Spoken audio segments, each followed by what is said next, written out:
కానీ ఒకటి మాత్రం పక్కా, ఇవాళ ముఖ్యంగా పెళ్లి చేసుకోబోయే అమ్మాయిలకి, నాకు కూడా 17 ఏళ్ల కూతురుంది కాబట్టి పెళ్లి చేసుకోబోయే అమ్మాయిలకి, పెళ్లి కావాల్సిన అమ్మాయిలకి, యువతకి, యువతులకి ముఖ్యంగా నేను చెప్పేది ఒకటే, మీ కాళ్ళ మీద మీరు నిలదొక్కుకోండి.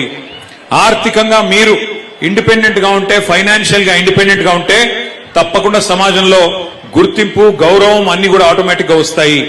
ఎంతసేపు మనం ఇంకెవరి మీద డిపెండెంట్ ఉండే పరిస్థితి ఉంటే, వేరే వాళ్ళ మీద ఆధారపడే పరిస్థితి ఉంటే, మరి దానివల్ల వచ్చే ఇబ్బందులు మీరు అడగొచ్చు, మీ ఇంట్లో అమ్మని అడగొచ్చు, లేదా పెద్దవాళ్ళని అడగొచ్చు, చెప్తారు.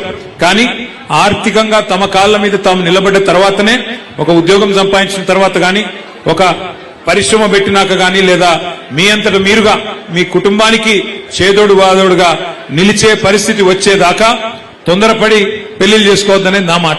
ఎందుకంటే నా సూచన కూడా, ఎందుకంటే వాస్తవానికి ఎన్ని చెప్పినా తొందరపడి పెళ్లిళ్ళు చేస్తా ఉంటారు మన దేశంలో. కానీ అమ్మాయి తన కాళ్ళ